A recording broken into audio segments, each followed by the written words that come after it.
বিশ্বের ইতিহাসে আমাদের জন্য স্মরণীয় ঘটনা। পৃথিবীর মধ্যে প্রথম হত্যাকারী কাবিল। প্রথম হত্যাকারীর নাম কি? প্রথম হত্যাকারীর নাম হচ্ছে কাবিল। আর এই পৃথিবীর মধ্যে প্রথম শহীদ হলো হাবিল। প্রথম শহীদ কি? হাবিল। কাবিল তার ছোট ভাইকে হত্যা করেছিল, এই জন্য প্রথম তিনি শহীদ হলো হাবিল। আর কাবিল হলো হত্যাকারী, যিনি লানত হয়েছিলাম। আল্লাহ রাব্বুল আলামিন এই আয়াতে কারিমায় জানিয়ে দিলেন হাবিবের উপরে, আপনার উম্মতদেরকে আপনি জানিয়ে দিন যে কুরবানি করলে কিন্তু কুরবানি কবুল হবে না, কিছুগুলো শর্ত রয়েছে, শিকল রয়েছে। কারণ যে কুরবানিটা একমাত্র আল্লাহর সন্তুষ্টির জন্য হবে, লোক দেখানোর জন্য হবে না, সন্তান দেখানোর জন্য হবে না, জামাইকে দেখানোর জন্য হবে না, প্রতিবেশী দেখানোর জন্য হবে না। আসমান জমিনের মধ্যে একমাত্র সন্তুষ্ট হবে কুরবানি কার জন্য? আল্লাহর সন্তুষ্টির জন্য। জান্নাত পরিমাণ যদি আপনার কলবের মধ্যে একটুখানি ইচ্ছা পোষণ করেন যে সন্তান রয়েছে, কুরবানি না দিলেই নয়, জামাই রয়েছে, কুরবানি তো না দিলেই নয়, সমাজের লোক কি বলবে, ওই কুরবানি শুধু বস্তু খাওয়া হবে, আল্লাহ দরবারে কুরবানি কবুল হবে না। আমাদের ইখলাস কি করতে হবে? নিয়ত কি করতে হবে? শুদ্ধ করতে হবে। শুধু শুধু এমনি আল্লাহ রাব্বুল আলামিন হাবিল কাবিলের ঘটনা কোরআনুল কারীমের মধ্যে এমনি উল্লেখ করে নাই। তার কারণটা হলো, এখানে এই ঘটনার মধ্যে সর্বপ্রথম যে কথাটা আল্লাহ রাব্বুল আলামিন জানিয়ে দিলেন যে আমি ঘটনাটা বলছি, এই ঘটনাটা নাই, এটা হচ্ছে সত্য ঘটনা। সত্য ঘটনা। কারণ হলো আব্বা হাওয়া আলাইহিস সালামের স্ত্রীর নাম কি? আমাদের আম্মাদের নাম কি? হাওয়া আলাইহিস সালাম। আব্বাদের বাপ মাদারের হাত থেকে আম্মাদেরকে আল্লাহ তাআলা সৃষ্টি করেছেন, মানে সুবহানাল্লাহ। এজন্য তাকে হাওয়া আলাইহিস সালামকে নামকরণ করা হয়েছে। তাদের প্রথম জীবনে শরীয়তের বিধান ছিল, সেই বিধান বর্তমানে কিন্তু বাতিল হয়েছে, মানসুখ হয়েছে। এটা আমাদের কোনো পালনযোগ্য নয়। উদাহরণস্বরূপ আমি এখানে উল্লেখ করছি জানার জন্য, সেই সময় আমাদের পেটে দুটি সন্তান হতো, একটা ছেলে একটা মেয়ে, জোড়ায় জোড়ায় সন্তান হতো। কিন্তু এই জোড়ায় জোড়ায় সন্তান হওয়ার ফলে একই সঙ্গে যে সন্তান জন্মগ্রহণ করবে, একটা ছেলে এবং মেয়ে, তাদের সঙ্গে কিন্তু বিবাহ করা আরাম ছিল। বিবাহ কি ছিল? আরাম ছিল। পূর্বের ছেলে পরবর্তী মেয়েটা জন্মগ্রহণ করে তাদের সঙ্গে বিবাহ করা কি ছিল? এই বোনকে বিবাহ করা তৎকালীন সময়ে জায়েজ ছিল। বর্তমানে জায়েজ আছে? তার হুকুমটা বাতিল হয়ে গেছে। হুকুমটা কি হয়েছে? বাতিল হয়েছে। আমাদেরকে জানার জন্য বলছি, কারণ আল্লাহ রাব্বুল আলামিন যে জানিয়ে দিয়েছেন, আল্লাহর হুকুম যেটা, হুকুমকে অমান্য করলে এই জমিনের মধ্যে আল্লাহ রাব্বুল আলামিন তার জন্য অপমানের ব্যবস্থা করেছেন, লাঞ্ছনার ব্যবস্থা করেছেন। এই ঘটনাতে আমরা বুঝতে পারবো, আর যে হুকুমটা পালন করবে আল্লাহ রাব্বুল আলামিন, এই জমিনের মধ্যে আল্লাহ তাআলা সম্মান বাড়িয়ে দেবেন। আল্লাহু আকবার। সম্মানের মালিক কে? অপমানের মালিক কে? সবকিছু মালিক হচ্ছে একমাত্র আল্লাহ রাব্বুল আলামিন। এই জন্য বাড়িয়ে দিলেন, যত আলাইহিম নাবা আপনি আদম বিল হক। আমি একটা সুন্দর ঘটনা আপনার উম্মতদেরকে জানিয়ে দেওয়ার জন্য আপনাকে বলে দিচ্ছি, লোককে বলে দিচ্ছেন করবান। কিন্তু তাদের দুজনের কবুল হয়েছিল, একজনের কুরবানি কবুল হয়েছিল, আরেকজনের কুরবানি কবুল হলো না। এর কারণটা কি? এর কারণটা কি? এক নম্বর কারণ হলো, কয়েকটা কারণের মধ্যে সর্বপ্রথম কারণটা হলো তাদের দুজনের মধ্যে একজনের অন্তরের মধ্যে হিংসা ছিল। বলেন নাউযুবিল্লাহ। এই কুরবানি কবুল হলো না, প্রথম শর্ত এক নম্বর কি ছিল? তার কলবের মধ্যে হিংসা বিদ্যা ছিল। এই হিংসা থাকার কারণে তার আল্লাহর দরবারে কুরবানি কবুল হলো না। তাই হিংসা করা হালাল না হারাম? কথা বলতে হবে, হারাম। এখন আমাদের কলবের মধ্যে নবী করিম সাল্লাল্লাহু আলাইহি সাল্লাম বলেছেন, যে লা ইয়াদখুলুল জান্নাতা মান কানা ফিল কলবিহি মিসকালা যাররাতিন মিল কিবরি। যার কলবের মধ্যে যারা পরিমাণ হিংসা থাকবে, সে কখনোই জান্নাতের মধ্যে প্রবেশ করতে নবী করিম সাল্লাল্লাহু আলাইহি ওয়াসাল্লাম সাহাবায়ে কেরামদের মধ্যে এমন একটা সুন্দর বক্তব্য, এমন একটা সুন্দর বাক্য বলে দিলেন, আমার সাহাবারা, তোমরা কাউকে থেকে হিংসা করবে না। হিংসা মানুষকে এমন একটা উদাহরণ আল্লাহ রাসূল দিয়েছেন, যেমন জ্বলন্ত আগুন কাঠকে করে সারকার করে দেয়, করেন নাউযুবিল্লাহ। আগুনের মধ্যে যদি আপনার যত ধরনের কাঠ করে রাখতে থাকুক না কেন, দেওয়ার সঙ্গে সঙ্গে কি পুড়ে যাবে না? যাবে কিনা? তেমনই ভাবে আপনি যদি কাউকে দেখে হিংসা করেন, হিংসা করার সঙ্গে সঙ্গে আপনার সমস্ত পাপগুলো, সমস্ত নেকিগুলো চলে যাবে ওনারা খারে। আর খারে যাকে দেখে আমি হিংসা করতেছে, এই সমস্ত নেকি যদি চলে যায়, নেকি চলে যাওয়ার কারণে আপনার পাপগুলো আপনার ঘরে চলে আসে, তাহলে আপনার জীবনটা সমস্ত বরবাদ হয়ে যাবে। কারণ হিংসা এমন একটা বিষয়, এই জন্য কাউকে থেকে হিংসা করা যাবে না। তাহলে আমি সর্বপ্রথম কি করেছিলাম? আল্লাহ রাব্বুল আলামিনের হুকুম যে যে মেয়েটার সঙ্গে একই সঙ্গে জন্মগ্রহণ করবে তাকে বিবাহ করা যাবে না। কিন্তু কাবিল বলেছিলাম, আমি আকলিমাকে কি করব? আমার সঙ্গে যে জন্মগ্রহণ করেছে তিনি সুন্দরী, আর কাবিলার সঙ্গে জন্মগ্রহণ করেছে তিনি সুন্দরী, কিন্তু অত সুন্দরী নাই। এই জন্য তার কি আল্লাহর হুকুমকে অর্ডারকে কি করেছেন? পরিত্যাজ্য করেছেন, যে না আমি আকলিমাকে বিবাহ করব। একটা হিংস্র অবস্থায় তার কর্মের মধ্যে জন্মগ্রহণ করলাম, কিন্তু হুকুমটা দিয়েছেন কে? বিবাহ করা যাবে না। হুকুম দিয়েছেন কে? আল্লাহ। তাহলে সর্বপ্রথমেই তার কলমের মধ্যে এক নম্বর বিষয়টা জন্মগ্রহণ করে জন্মিল হিংসা। কি? হিংসা। এখন হিংসা আমাদের কলমের মধ্যে থেকে তাড়াতে হলে আমাদের অনেকগুলা আমল রয়েছে, যেগুলো আমল করলে আমরা কি করবো? হিংসা থেকে পরিত্যাজ্য গ্রহণ করতে পারবো। সেটা আমি পরে থেকে আলোচনা করবো ইনশাআল্লাহ। এই জন্য কাবিলের অন্তরের মধ্যে হিংসা জন্মিল, যে না আল্লাহর হুকুম আমি ফলো করবো না, আমার পছন্দ হচ্ছে আকলিমা, আমি তাকে বিবাহ করবো। আল্লাহ রাব্বুল আলামিন আদম আলাইহিস সালামকে সঙ্গে সঙ্গে আয়াতে কারিমা নাযিল করে জানাই দিলেন, বন্ধু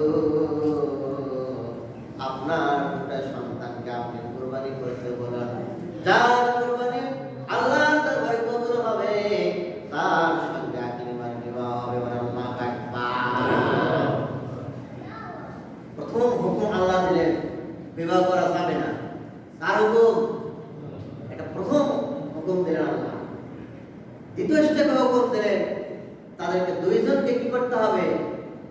কুরবানি করতে হবে। এখন কুরবানি করবেন, আমাদের বর্তমান সিচুয়েশনের মতো এরকম ছিল না কুরবানি। তৎকালীন সময়ে তাদের পছন্দ জিনিস পাহাড়ের উপরে রেখে আসলাম, কাবিল রেখে আসলে তিনি কৃষিকাজ করতেন। তারপরের মধ্যে কিন্তু অনিচ্ছায় যেটা আল্লাহর হুকুম আব্বাজান বলেছে কুরবানি করার জন্য, কৃষিকাজে যত নরমাল জাতীয় খাদ্য ছিল সেগুলো পাহাড়ের উপরে রেখে আসলাম। আর হাবিল অত্যন্ত হুকুম পেয়ে আল্লাহর দরবারে শুকরিয়া আদায় করলাম, তার প্রিয় বস্তু একটা দুম্বা পাহাড়ের উপরে রেখে আসলাম। আর হুকুমটা বিধায় এরকম ছিল, আসমান থেকে যার এই আগুন এসে যার কুরবানি পুড়ে যাবে তার বুঝতে পারবে তার কুরবানি কবুল হয়েছে। আল্লাহু আকবার। দেখেন আমাদের জন্য কুরবানি খায় গোশত খাওয়া কি হালাল, আর তৎকালীন সময়ে কুরবানি করেও গোশত খাওয়া যেত না। আল্লাহ তাআলা আমাদের প্রতি রহমত করেন নাই, কত বরকত দিয়েছেন আমাদের রাসূল সাল্লাল্লাহু আলাইহি ওয়াসাল্লাম আগমন করার কারণে। তাহলে প্রথম তার হিংসা জন্মিল, যে আকলিমাকে আমি কি করবো? বিবাহ করবো। আল্লাহর হুকুম অর্ডার ফলো করলো না। দুই নম্বরে তার কলবের মধ্যে হিংসা জন্মিল, যে আল্লাহ যেহেতু হুকুম করেছে, আব্বা জান যেহেতু বলেছেন, তাহলে কলবের কথাটা, কলবে যে ইচ্ছাটা জন্মে গ্রহণ করে সেটা জানেন কে? আল্লাহ পাক জানেন। কিন্তু রেখে আসছে ঠিকই, কিন্তু আল্লাহ রাব্বুল আলামিন কবুল করলেন তার কুরবানি, হাবিলের কুরবানি। আল্লাহু আকবার। এই জন্য কুরবানি কবুল হওয়ার পরে তারা দুইজনে বুঝতে পারলেন স্পষ্ট, কাবিল বুঝতে পারলো তিনি হচ্ছে বড় ভাই আর হাবিল হচ্ছে ছোট ভাই। বোঝার পরে তার অন্তরের মধ্যে জ্বালা করা শুরু হয়ে গেল আরো বেশি। হিংসা ছিল তখন মনে করেন 5 ডিগ্রি, কুরবানি যখন কবুল হলো না তখন মনে করেন আরো 1000 ডিগ্রি বেড়ে গেল হিংসা। তারপরে হাবিলের উপরে, তারপরে হাবিলের উপরে হিংসার ডিগ্রি বেড়ে গেল। এখন সে দোষারোপ করছে আদম আলাইহিস সালামকে, আপনি ছোট ভাইয়ের প্রতি, আমার ছোট ভাইয়ের প্রতি, আপনার ছোট সন্তানের প্রতি আপনার ভালোবাসা, আপনি আল্লাহর দরবারে দোয়া করেছেন বিদায় তার কুরবানি কবুল হয়েছে, আমার জন্য আপনি দোয়া করেন নাই। এদের নিত্য কথা বললো, কারণ আদম আলাইহিস সালাম কারোর জন্য দোয়া করেন নাই। এটা হচ্ছে 1 নম্বর শর্ত। এখন তিনি তার দুজনের বক্তব্যটা কোরআন কারীমের মধ্যে আবার সুন্দরভাবে নোট করে জানিয়ে দিলেন আল্লাহ রাব্বুল আলামিন। কাবিল বললাম ক্বালান লা আকতুলান্নাকা, আমি অবশ্যই তোমাকে হত্যা করব। কাবিল বলল হাবিল, কাবিল বলল কাকে? হাবিলকে, যাকে অবশ্যই তোমাকে হত্যা করব, কারণ তোমার জন্য আমাকে আত্মহত্যা বিবাহ করা হলো। তবে হিংসার গড়টা কোন দিকে এগিয়ে যাচ্ছে? হিংসার বাড়তেছে করতেছে। এই জন্য প্রথম শর্ত দিয়েছে আইনের প্রথম শর্ত, 6টা শর্ত। আমাদের শিক্ষণ বিষয় হচ্ছে যে কাবিলের অন্তরের মধ্যে 1 নম্বর যেটা বিষয় ছিল সেটা ছিল কি? হিংসা। কি ছিল? হিংসা ছিল। এবার হাবিল বলল ভাই না, আমার কি অপরাধ? কুরবানি কবুল করার মালিক কে? যেহেতু আমরা দুইজন মিলেই তো কুরবানি করেছিলাম, কিন্তু কুরবানিটা আল্লাহ রাব্বুল আলামিন আমার কুরবানি কবুল করেছেন। এবং তিনি সুন্দর একটা বক্তব্য দিয়েছিলেন, সেই বক্তব্যটা কোরআনুল কারীমের মধ্যে নোট করে দেওয়ার 1000 বছর নবী করিম সাল্লাল্লাহু আলাইহি ওয়াসাল্লামের উপর নাযিল করে জানিয়ে দিলেন। হাবিল বলল ক্বালা ইন্নামা ইয়াতাকাব্বালুল্লাহু মিনাল মুত্তাকিন। আল্লাহু আকবার। স্পষ্ট জানিয়ে দিল ভাইরা, আমার কি অপরাধ? আমি তো তোমার স্নেহের ছোট ভাই, কুরবানি দুইজনেই করেছিলাম, কিন্তু আল্লাহ পাক তো আমার কুরবানি কবুল করেছে। এর কারণটা কি? আল্লাহ তাআলা বলেছেন, যার অন্তরের মধ্যে ভয় থাকবে, তাকওয়া থাকবে, মুত্তাকি পরেজগার ব্যক্তি, তার কুরবানি কবুল করবে। আল্লাহু আকবার। কুরবানি কবুল হওয়ার 1 নম্বর শর্ত অন্তরে তাকওয়া থাকতে হবে। কি থাকতে হবে? পরেজগারি থাকতে হবে, দিনদারি থাকতে হবে। তাকওয়া এমন একটা বিষয় আপনার জীবনটাকে জিরো থেকে বানিয়ে দেবে হিরো। জিরো থেকে কি বানাবে? হিরো বানিয়ে দেবে। আপনি ছিলেন জমিনের মধ্যে, আল্লাহ রাব্বুল আলামিন তার রহমতের দুনিয়ায় যখন জোশ হয়ে যাবেন, আপনার কলবের মধ্যে যত তাকওয়া থাকবেন, আপনি আল্লাহর রহমতের সাগরে দল খাবেন। আল্লাহু আকবার। তার কারণ হলো কি? আল্লাহ রাব্বুল আলামিন কোরআনুল কারীমের মধ্যে জানিয়ে দিলেন, ইন্না আকরামাকুম ইনদাল্লাহি আতকাকুম। আল্লাহু আকবার। আল্লাহু আকবার।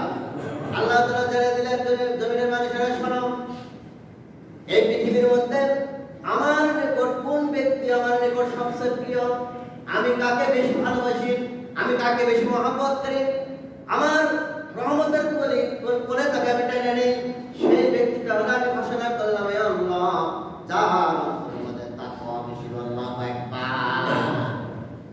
এমন একটা পাওয়ারফুল আল্লাহ রাব্বুল আলামিন আমাদের কলবের মধ্যে দিয়েছেন এবং জানিয়ে দিয়েছেন, প্রকাশ করেছেন যে বান্দা যখন তাকওয়াবান হয়ে যায়, তখন আমার রহমতের কোলে আল্লাহ পাক টেনে নেন। বলেন সুবহানাল্লাহ। সুবহানাল্লাহ।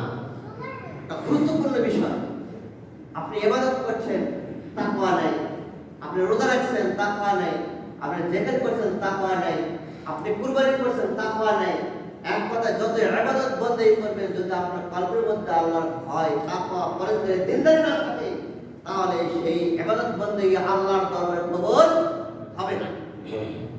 সময় তাদের বক্তব্যটা আল্লাহ রাব্বুল আলামিন হাবিল কাবিলের বক্তব্যটা কোট করে কোরআনুল কারীমের মধ্যে 11 বছর আগে নবী করিম সাল্লাল্লাহু আলাইহি সাল্লামকে জানিয়ে দিলেন, হাবিব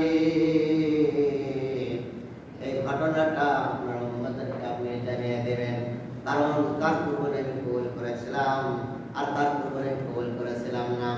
সর্বপ্রথমে বলেছি ঘটনা প্রথম শিক্ষণীয় বিষয় হলো আমাদেরকে হিংসা করা যাবে না। কি করা যাবে না? হিংসা করা যাবে না। এরপরে 2 নম্বর শিক্ষণীয় বিষয় হলো সেটা বলেছে আল্লাহ রাব্বুল আলামিন তাকওয়াদার ব্যক্তির জন্য, তাকওয়ান্তর যার ব্যক্তির মধ্যে থাকবে তার ইবাদত বন্দেগি আল্লাহ তাআলা কবুল করবেন। আল্লাহু আকবার। এই ঘটনার প্রথম শর্ত হচ্ছে কোন ব্যক্তি হিংসা করা যাবে না। শিক্ষণীয় বিষয় কি? হিংসা করা যাবে না। 2 নম্বর শিক্ষণীয় বিষয় হচ্ছে যে আমাদেরকে তাকওয়া অর্জন করতে হবে। কি অর্জন? তাকওয়া অর্জন করতে হবে। সেই কথা কোরআন কারীমের মধ্যে আল্লাহ তাআলা জানিয়ে দিলেন। এবার হাবিব বলল, ভাইজান আমার অপরাধটা কি? তুমি যে আমার বড় ভাই, আমি তোমার স্নেহের ছোট ভাই, আল্লাহর দরবারে আমার কুরবানি কবুল হয়েছে, আমার তো কোনো একাল দোষ নাই, আমাকে কি জন্য আপনি আমাকে হত্যা করতে চান? তার কারণটা কি? তার কাকুতে, তার কান্না, তার করুণা, তার যে দুঃখ, তার যে বেদনা, তার যে আর্তনাদ এমন ভাবে উপস্থাপন করলো ভাইয়ের নিকটে, কারণ তিনি হচ্ছে ছোট ভাই, বড় ভাই, অন্তরের মধ্যে কোনো ভালোবাসা জন্মিল না। এমন ভাবে দুইজনে কথোপকথন হচ্ছে, দুইজনের মধ্যে কাবিল কান্নার সুরে কথা বলছে, কিন্তু হাবিল শুনছে না। সেই কথাটা কোরআনের মধ্যে হাবিলের বক্তব্যটা আল্লাহ রাব্বুল আলামিন জানিয়ে দিলেন, লা ইন বাসাত্তা ইলাইয়া ইয়াদাকা লিতাকতুলানি, ভাইজান যদি তুমি আমাকে হত্যা করার জন্য তোমার হাত আমার গায়ে তুমি এনে দাও, তোমার হাতটা আমার গায়ে স্পর্শ করো, তাহলে তুমি জেনে রেখো মা আনা বিবাসাতি ইয়াদিয়া ইলাইকা লাকতুলাকা, তুমি জেনে রেখো ভাইজান আমি তোমার শরীরের হাতটা টাচ করব না। আল্লাহু আকবার। কি পরিষ্কারই কাবিল তাকে হত্যা করার জন্য প্রস্তুতি নিচ্ছে, হত্যা করবে তাকে। হাবিল এমন ভাবে আর্তনাদ করছে, কান্নাকাটি করছে, নিজেকে বাঁচার জন্য দুঃখ প্রকাশ করছে, ভাইজান আমাকে যদি হত্যা করার জন্য আঘাত করো, আমি কথা দিচ্ছি তোমার গায়ে আমি একটা টাচ করবো না। আল্লাহু আকবার। কি তাকওয়া দেখছেন এখানে, কি মহাব্বত। আমাদের সমাজের মধ্যে আমাকে যদি হত্যা করার জন্য কোনো ব্যক্তি এগিয়ে আসে, তাহলে আমি চুপ থাকবো? কথা বলেন না? চুপ থাকবো? চুপ কিন্তু থাকবো না। আর তার কলবের মধ্যে আমার একটা মহাব্বত, আমার একটা ভয় আসছে। কার? আল্লাহ পাকের ভয় আসছে। দেখছেন, যদি আপনার কলবের মধ্যে আল্লাহ পাকের ভয় আসে, তার ওই ব্যক্তি সারা পৃথিবী যদি এক পাশে থাকে আর ওই ব্যক্তি যদি এক পাশে থাকে, ওই ব্যক্তির সঙ্গে কেউ পারবে না। কারণ তাকওয়া ব্যক্তির সঙ্গে কে রয়েছে? আল্লাহ পাক রয়েছে। হুঁশিয়ার সাবধান। এমন একটা সুন্দর ঘটনা, সুন্দর কাহিনী আমাদের জানার প্রয়োজন আছে কিনা? অনেক শিক্ষণীয় বিষয় রয়েছে। সারা জীবনে তো অনেক ওয়াজ শুনেছে এই ঘটনা সম্পর্কে। এই ঘটনার তাফসীর করলে তো চোখের পানি ছেড়ে যায়। কাবিলের যে আর্তনাদ, তার করুণা আর দুঃখ আর বেদনার কথা শুনলে অন্তরটা ফেটে চলে যায়। হায়রে কিভাবে আর্তনাদ করলো।